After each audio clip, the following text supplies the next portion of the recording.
ये एक अलग किस्म का नाम है।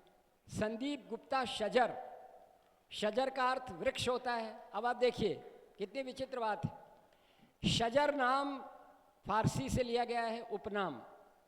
इसके बाद जब परिचय में ये जो कागज़ दिया गया है उसमें शजर भाई के लिए लिखा है, वो गीत भी लिखते हैं और ओज भी लिखते हैं। अब बड़ी मुश्किल है मेरे सामने, मैं उनको किस रूप में बुलाऊं? तो मैं 4 पंक्तियां पढ़ता हूं। आजकल राजनीति मेरे चेहरे पर, चित्त पे आप सबकी तरह छाई हुई है। अखबार पलटता हूं और अचानक देखता हूं कि किसी नेता का हृदय परिवर्तन हो गया। कल तक वो एक पार्टी में था, अचानक उस पार्टी में उसे बहुत से अवगुण नजर आए और तुरंत दूसरी पार्टी में हो गया। 4 पंक्तियां सुनिए और फिर शजर साहब को सुनिए। वो गीत की तरफ आपको ले जाते हैं या ओज की तरफ। फिलहाल मैं पीड़ा की तरफ ले जाता हूं। लिखा है मैंने, सियासत के प्रवक्ता रोज लय सुर ताल बदलेंगे। आप देखिए आजकल के अखबार जहां चुनाव हो रहे हैं, सियासत के प्रवक्ता रोज लय सुर ताल बदलेंगे। कहीं चेहरा, कहीं चिंतन, कहीं पे चाल बदलेंगे। कभी पगड़ी बदल लेंगे, कभी रूमाल बदलेंगे। मिले कुर्सी तो अपनी वल्दियत हर साल बदलेंगे।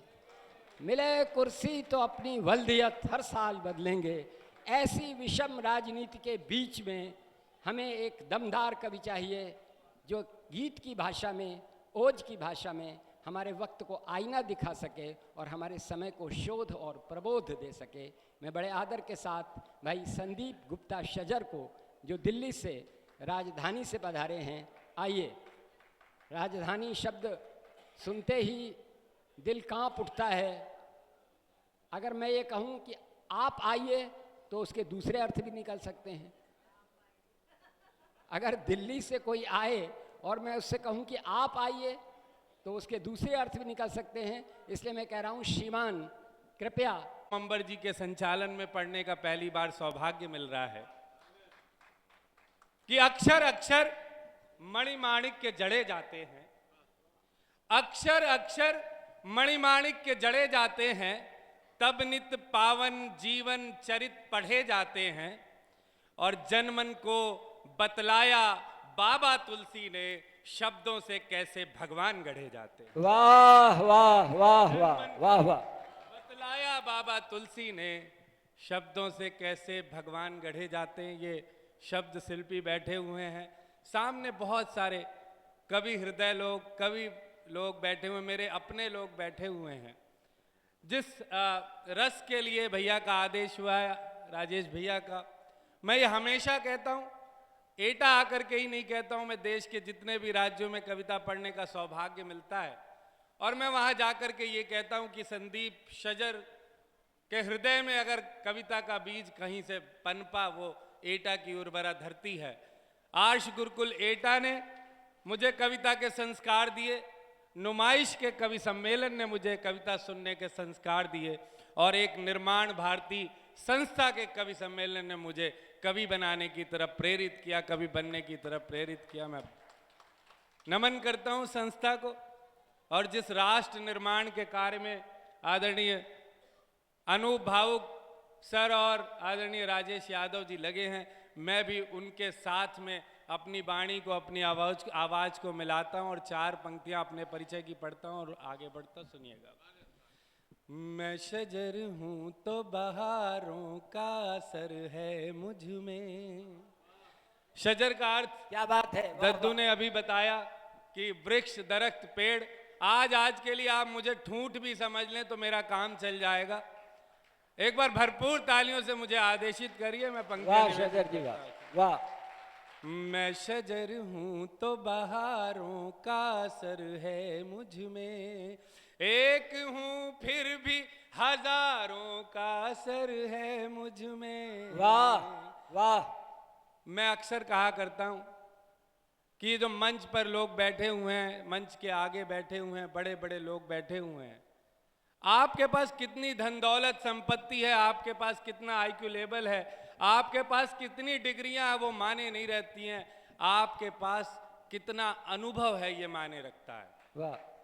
जीवन को अनुभव से जिया जाता है। लोग कई बार कहते हैं कि घुटने में दिमाग नहीं होता है, पर मैं कहता हूं कि घुटने की चाल और घुटने की घिसाई ये बताती है कि उसने जिंदगी को कितना जिया है। वाह और तब मुझ जैसे छोटे व्यक्ति को इन बड़े वरिष्ठ लोगों के सामने घुटने के बल आना पड़ेगा, इनके घुटनों पे अपना सर रखना पड़ेगा, और जब ये अपना वरद हस्त हमारे सर पे रख देंगे तब कहीं जीवन जीने की थोड़ी सी कला हमारे अंदर आ जाए। वाह मैं शजर हूं तो बहारों का असर है मुझ में, एक हूं फिर भी हजारों का असर है मुझ में, मेरे ये गीत चमकते हैं अगर महफिल में, मेरे ये गीत चमकते हैं अगर महफिल में, आप सब चांद सितारों का असर है मुझ में। देखो, इससे ज्यादा मैं आपकी चापलूसी कर नहीं सकता हूँ। तालियां आपको बजानी है, बजा दो। वाह बहुत सारे कवियों ने कुर्सी का बड़ा जिक्र किया, और मैं सामने कुर्सी की दुर्दशा देख करके सोच रहा हूं ये वही कुर्सी है जिसके लिए लोग पागल हुए पड़े हैं। देखिए, और अगर मेरी बात पे आपको भरोसा ना हो तो उनसे पूछ लो जिनकी छिन गई। वाह। और एटा वालों से अच्छा ये कौन जान सकता कि किनकी छिन गई। एक बार जोरदार तालियां बजाओ आप। कि वक्त पर तुमने जो आकर न संभाली कुर्सी, रोते रह जाओगे फिर किसने उड़ा ली कुर्सी। वाह वाह वक्त पर तुमने जो आकर न संभाली कुर्सी, रोते रह जाओगे फिर किसने उड़ा ली कुर्सी, और जाने कितने ही जुगाड़ी है जुगत में इसकी, कैसे कैसों की निगाहों में है खाली कुर्सी। कुर्सी का अलग ही कैरेक्टर है। रात दिन नींद नहीं आती है कुर्सी के लिए, रात दिन नींद नहीं आती है कुर्सी के लिए, कोई दूल्हा कोई बाराती है कुर्सी के लिए, और जिनसे अब ठीक से बैठा भी नहीं जाता है, जीभ उनकी भी लपलपाती है कुर्सी के लिए। जिनसे अब ठीक से बैठा भी नहीं जाता है, जीभ उनकी भी लपलपाती है कुर्सी के लिए। मैं घर पर था और घर पर बाहर से आवाज आई कि 400 रुपए में जिंदगी भर बैठ कर खाओ। मेरे कान खड़े हो गए। भारत के लोगों का यही हाल है, फ्री में सब कुछ हो जाओ। और जैसा कि दद्दू कह रहे थे, ये दिल्ली से आए हैं तो हमारे यहाँ तो फ्री का सब फ्री का माल है, बिजली फ्री, पानी फ्री और जेल भी फ्री। तो मेरे कान में आवाज पड़ी कि 400 रुपए में जिंदगी भर बैठ कर खाओ। मैं भागा भागा गया और मैंने देखा कि एक कुर्सी वाला कुर्सी बेच रहा था और कह रहा था 400 रुपए की कुर्सी ले लो और जिंदगी भर बैठ कर खाओ। भाई अच्छा है, बहुत अच्छा। लेकिन मैं एक टिप्पणी कर देना चाहता हूं वाह। कि अगर कुर्सी खरीदी जाती है तो खरीदने वाला फिर जिंदगी भर बैठ कर खाता है, वो जनता का काम वाम कुछ नहीं करता।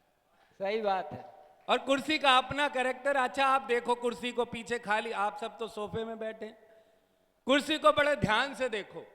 कुर्सी कैसे दिखती है? ऐसा लगता है कोई लड़की जिम से स्लिम ट्रिम और मेहनत मशक्कत करके बाहर चली आ रही है। और वहीं आप सोफे को देख लो, सोफा ऐसा लग रहा है कि जैसे कोई सेठ जी खा पी के फैल गए हो। कि छरहरी राजकुमारी सी ये कमसिन कुर्सी, वाह आंखों में छाई सी रहती है ये निष्दिन कुर्सी। वाह। कि छरहरी राजकुमारी सी ये कमसिन कुर्सी, आंखों में छाई सी रहती है ये निष्दिन कुर्सी। और चाहे कितना भी कोई दूध पिलाए इसको, मौका पाते ही डस लेती है नागिन कुर्सी। तालियां बजाओ तो चटर पटर मत बजाओ। मुझे जिस रस के लिए आमंत्रित किया, मैंने जोड़ने की आपको कोशिश की कि राष्ट्र भक्ति भावना से ओत प्रोत दिल लिए, देश राग दुंदुभी बजाने आ गया हूं मैं। वाह वाह। राष्ट्र भक्ति भावना से ओत प्रोत दिल लिए, देश राग दुंदुभी बजाने आ गया हूं मैं। पंक्ति निवेदित कर रहा हूं, मुझे एक चेहरा मेरी नजरों के सामने आ रहा है। आप पोस्टर पे भी देखो, लिखा है आजाद भगत सिंह। मैं उस बच्चे को आशीर्वाद देना चाहता हूं, उसकी मेहनत को आशीर्वाद देना चाहता हूं कि राष्ट्र भक्ति भावना से ओत प्रोत दिल लिए देश राग दुंदुभी बजाने आ गया हूं मैं, और रंग ये बसंती कभी चढ़ के न उतरेगा, आत्मा में आपकी चढ़ाने आ गया हूं मैं। तो काव्य प्रेमियों सुधी श्रोताओं के समक्ष यहाँ उद्गार दिल के सुनाने आ गया हूं मैं, और शब्द अर्थ भाव पुष्प काव्य में सहेज हैं जो इन गुलदानों में सजाने आ गया हूं मैं। बहुत अच्छा, वाह, बहुत धन्यवाद, बहुत धन्यवाद। आप जितने भी हैं उतनी घनत्व में आप बहुत अच्छे से सुन रहे हैं। मान लीजिए कि सुनने वाले लोग बड़ी बड़ी महफिलों में भी इतने ही होते हैं। मैं कुछ पंक्तियां और निवेदित करता हूं, और आजाद भगत सिंह को याद करिए और आप मेरी पंक्तियों पर ध्यान दीजिए, सुनिएगा। कि राखियों के बदले जिनको बेड़ियां अच्छी लगी, वाह, राखियों के बदले जिनको बेड़ियां अच्छी लगी, क्या करें वरमाल का जब फांसियां अच्छी लगी। शम्म आजादी की रोशन जब न होती जब उन्हें, शम्म आजादी की रोशन क्यों न होती जब उन्हें, तेल सांसों का बदन की बातियां अच्छी लगी, तेल सांसों का बदन की बातियां अच्छी लगी, कि शोक की चर्चाएं होंगी और बातें हर्ष की। किस तरीके की बातें हम मंच से करते हैं, किस तरीके की बातों को हमें याद रखना होता है, मैं पंक्तियां निवेदित करता हूं। कि शोक की चर्चाएं होंगी और बातें हर्ष की, घोर चिंताएं भी हाँ अवसाद की अपकर्ष की, देख होंगे सब चमत्कृत झांकियां उत्कर्ष की, देख होंगे सब चमत्कृत झांकियां उत्कर्ष की, देख होंगे सब चमत्कृत झांकियां उत्कर्ष की, किंतु गाथा गाई जाएगी सदा संघर्ष की, किंतु गाथा, बहुत बहुत धन्यवाद, बहुत आभार, किंतु गाथा गाई जाएगी सदा संघर्ष की। और क्या गाना चाहिए कि वीरता के अप्रतिम उपमान गाए जाएंगे, शौर्य साहस के मुखर प्रतिमान गाए जाएंगे, वीरता के अप्रतिम उपमान गाए जाएंगे, शौर्य साहस के मुखर प्रतिमान गाए जाएंगे, लोरी कंगन राखी के अभिमान गाए जाएंगे, लोरी कंगन राखी के अभिमान गाए जाएंगे, युग युगों तक आपके बलिदान गाए जाएंगे। बहुत धन्यवाद, बहुत आभार। युग युगों तक आपके बलिदान गाए जाए। बहुत मैं आपको बताऊं, हम भारत के लोग हैं, हम अहिंसा के पुजारी लोग हैं, लेकिन ऐसा हमें प्रत्युत्तर में नहीं मिलता है, तब हमें सोचना पड़ता है कि प्यार ममता की यहाँ उगती रही केसर यहाँ, प्यार ममता की सदा उगती रही केसर यहाँ, भाईचारे की जमीं फिर क्यों हुई बंजर यहाँ, दोस्ती की राह में जब जब कदम आगे बढ़े, हर कदम पत्थर मिले और पीठ पर खंजर यहाँ, अरे ऐसे ऐसे लोग घात करके हमारे सैनिक चले जा रहे हैं, वो तैयार भी नहीं है और पीछे से वार हो जाता है, पुलवामा का वार हो जाता है और 40 शहीद हो जाते हैं। मैं कहना चाहता हूं, लेकिन अब वो भारत भारत तेरा, उसे जवाब देना आ गया। मैंने एक छंद लिखा था, उस जवाब पे छंद लिखा था, न्यूज 18 पे मुझे एक पुलवामा शहीदों पर कार्यक्रम था, उसमें पढ़ना था और तत्काल मैंने वो छंद लिखा। मैं छंद निवेदित करता हूं कि अब हमें कैसे जवाब देना आ गया है कि पवन से बातें करते हुए पवन पुत्र टूट पड़े, दुश्मनों पे कर दी चढ़ाई थी। वो दृश्य देखिए, पुलवामा के बाद जो हमने बालाकोट पे जो हमने जवाबी कार्रवाई की, उसका दृश्य देखिए और मेरी 4 पंक्तियां सुनिए। अगर आपको लगे कि मैंने उस दृश्य को सही सही रेखांकित कर दिया तो पूरे सदन की ऊर्जा को आमंत्रित करता हूं, सुनिएगा कि पवन से बातें करते हुए पवन पुत्र टूट पड़े, दुश्मनों पे कर दी चढ़ाई थी, और हवा ऐसी चली कि हवा भी नहीं लग पाई, हवा हवा में करी हवाई कार्रवाई थी।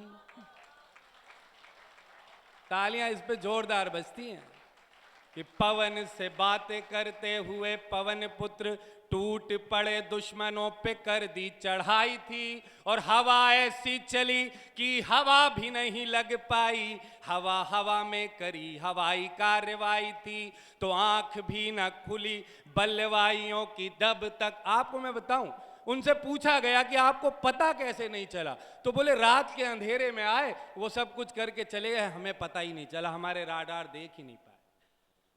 कि पवन से बातें करते हुए पवन पुत्र टूट पड़े, दुश्मनों पे कर दी चढ़ाई थी, और हवा ऐसी चली कि हवा भी नहीं लग पाई, हवा हवा में करी हवाई कार्रवाई थी। और आंख भी न खुली बलवाइयों की जब तक, आंख भी न खुली बलवाइयों की तब तक, आंख जो खुली तो आंख खुल नहीं पाई थी। बहुत आभार, बहुत धन्यवाद। कि आंख भी न खुली बलवाइयों की तब तक, आंख जो खुली तो आंख खुल नहीं पाई थी, और जैश के ऐश के ठिकाने क्रैश कर दिए, ढेर में धुआं था सिर्फ राख हाथ आई, ढेर में धुआं था सिर्फ राख राख के अलावा कुछ मिला नहीं उनको। मैं एक गीत से आपको, जैसा कि मेरा परिचय दिया कि ओज भी पढ़ता है, गीत भी पढ़ता है, तो गीतकार को दद्दू ये छूट है कि वो गीत किस रस में पढ़ दे। ये हमारा भाई बैठा हुआ ये अभी श्रृंगार पढ़ेगा, लेकिन गीतकार को ये छूट है। गीत रखता हूं, देशभक्ति का गौरव गान का गीत रखता हूं और अपनी वाणी को विराम दूंगा। संक्षेप में बात करता हूं, सुनिएगा और तालियां बढ़िया से बजाइएगा। कभी मैंने कहा आप किसी हाल पर नहीं आते, एक मिस कॉल पर नहीं आते, फूल पर तितलियां नहीं आती, पंछी भी डाल पर नहीं आते, रोज इनबॉक्स करते हैं मुझको, जो मेरी वॉल पर नहीं आते, मेरे भी सुर बिखरने लगते हैं आप जब ताल पर नहीं आते। कवि होना आसान नहीं है। लंबी लंबी दूरियां तय करके कवि सम्मेलन के मंच पर जाओ और वहां पर अगर अच्छे से कवि को श्रोता नहीं मिले या अच्छे से रिस्पांस नहीं मिले तो उसकी मेहनत बेकार हो जाती। कवि होना बहुत आसान काम नहीं। सामने भी बहुत सारे कविगण बैठे हुए हैं, मेरे छोटे भाई बैठे हुए, सर्जन सीतल एक देश का बड़ा अच्छा गीतकार है, आपकी धरती का है, वो बैठा हुआ है और तमाम लोग बैठे हुए। मैं पंक्तियां निवेदित करता हूं, सुनिएगा। स्वागत है भैया। कि पिंच करते हैं, पंच करते हैं और कविता को टंच करते हैं। दद्दू किस तरीके से कवि को मेहनत करनी पड़ती है, नए दौर पे मैं बात कर रहा हूं, नए तरीके से बात रख रहा हूं।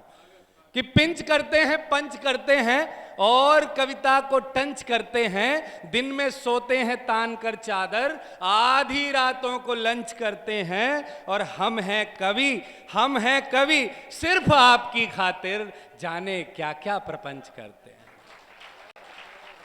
आपकी तालियां अगर मिल जाती हैं तो हमारा काम हो जाता। लिफाफे की बात दूसरी है। मैं पंक्तियां निवेदित करता हूं, सुनिएगा। आज का जो दौर है उस गीत की भूमिका में 4 पंक्तियां पढ़ता हूं कि ललाट उन्नत है अब प्रचंड भारत का। जो ये दौर है, आप सब लोग बैठे हुए हैं, निर्माण भारती के लोग बैठे हुए हैं, राष्ट्र निर्माण में लगे हुए लोग बैठे हुए हैं, तब मैं कहता हूं कि ललाट उन्नत है अब प्रचंड भारत का, प्रसन्न हो रहा है खंड खंड भारत का, और प्राण देके उकेरा जिसे शहीदों ने, उभर रहा है वो चेहरा अखंड भारत का, उभर रहा है वो चेहरा अखंड भारत का। मेरे साथ आप यात्रा कीजिएगा। मैं गीत प्रारंभ करता हूं। भुजदंडों में कीर्ति पताका, अधरों पर है गौरव गाथा। जय जनगण मन भाग्य विधाता, सब प्राणों का प्राण करते हम गुणगान, करते हम गुणगान हमारा भारतवर्ष महान। भुजदंडों में कीर्ति पताका, अधरों पर है गौरव गाथा।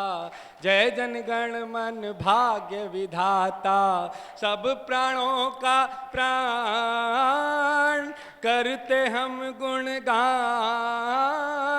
करते हम गुणगान हमारा भारतवर्ष महान।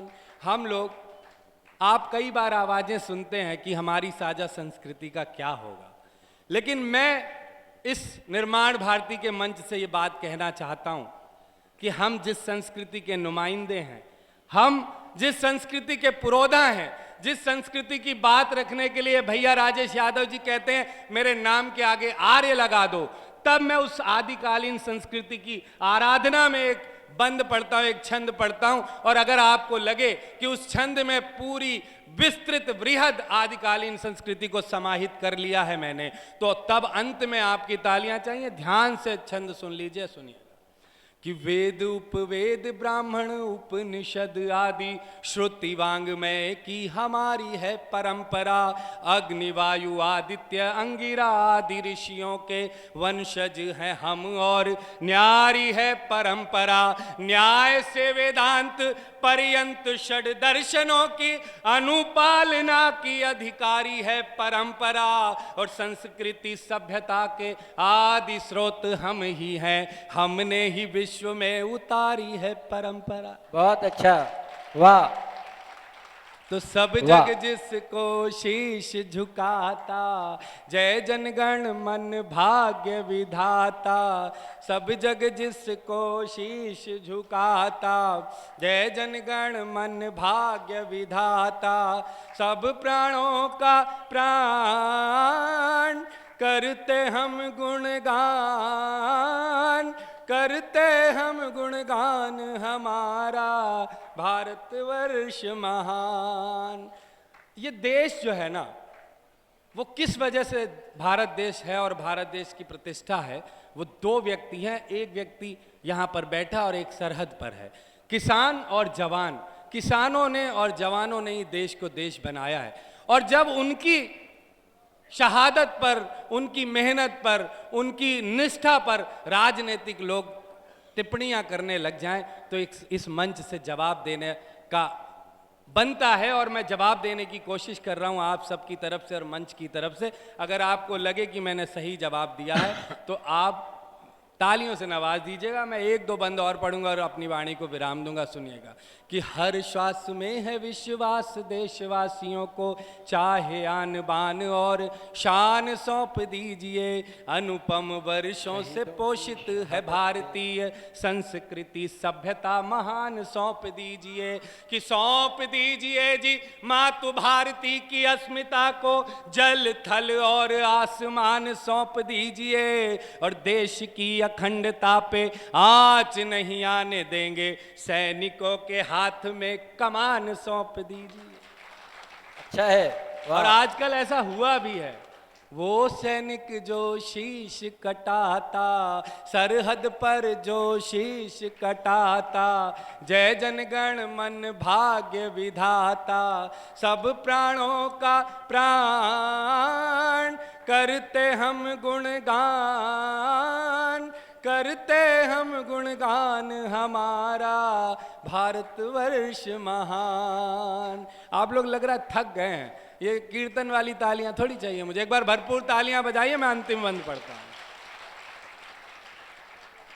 हम लोग महात्मा गांधी के देश के लोग हैं, दद्दू हम महावीर स्वामी के देश के लोग, हम महात्मा बुद्ध के, स्वामी दयानंद जी के देश के लोग हैं, हम पतंजलि के देश के लोग हैं, और हमारे संस्कारों में अहिंसा है। लेकिन हमारी अहिंसात्मक प्रवृत्ति को लोग नपुंसकता समझने लग जाएं, तब देशभक्त कवि को निर्माण भारती के मंच से जवाब देना पड़ता है। और ये जवाब मैं देश की जनता की तरफ से, आप सब की तरफ से दे रहा हूं, और आपकी मोहर लगेगी चौथी पंक्ति के बाद तो मैं समझूंगा मैंने सही सही जवाब दे दिया। अंतिम बंद रखता हूं, अंतिम छंद रखता हूं गीत का और अपनी वाणी को विराम दूंगा। सुनिएगा कि चाहे निज जीवन में प्रेम, क्षमा, धैर्य, विनय धारिये सुगुण और संतोष कीजिए, शांति की उपासना का लक्ष्य साधने के लिए यदि है जरूरी खुलकर रोश कीजिए, कि राष्ट्र जागरण का पराग चहूं और यहाँ, राष्ट्र जागरण का पराग चहूं और यहाँ,